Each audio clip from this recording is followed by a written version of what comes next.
বিশ্বে মনে হয় এই প্রথম একটি দেশ যে দেশে একটি দল এখনো ক্ষমতায় না যাওয়ার আগে তাদের পতন চায় মানুষ।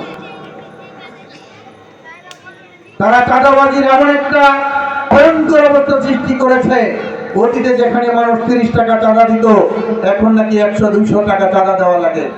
ওই দোকানদাররা বলে, ভাই চাঁদার রূপ এমন রূপ ধারণ করেছে, তারা যদি ক্ষমতায় আসে আমাদের ব্যবসা বাণিজ্য বন্ধ হয়ে যাওয়ার সম্ভাবনা। বাংলাদেশ জামাত ইসলামী আপনাদের কারো এলাকায় গিয়ে আপনাদেরকে হুমকি দিয়েছে? কোনো চোখ রাঙাইছে? কিন্তু আজকে কোথাও কোথাও শুনি যে কোন বিশেষ রাজনৈতিক দলের নেতারা এলাকায় গিয়ে নাকি হুমকি দেয়, তোমরা আমাদের দল না করলে আগামীতে কাজ পাইবা না, আগামীতে আমাদের দল না করলে তোমরা এলাকায় থাকতে পারবে না শান্তিতে। আমরা তাদেরকে হুঁশিয়ার করে দিয়ে বলতে চাই, বাংলাদেশে আপনাদের চেয়ে অনেক বড় শক্তিশালী শাসক এই দেশ থেকে বিদায় নিয়েছে, তারাও কিন্তু থাকতে পারে নাই। আপনারা এই ধরনের নেককারজনক ভূমিকায় অবতীর্ণ হবেন না।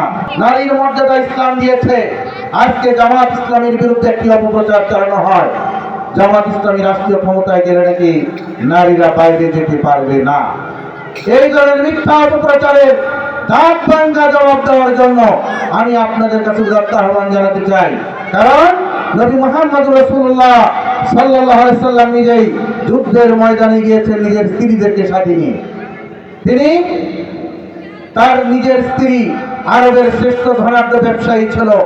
ওই সময়ের নারীরা যদি ব্যবসা করতে পারে, ওই সময়ের নারীরা যদি জিহাদের ময়দানে যেতে পারে, তাহলে নারীরা বাইরে যেতে পারবে না। এটা কি অপপ্রচার নয়?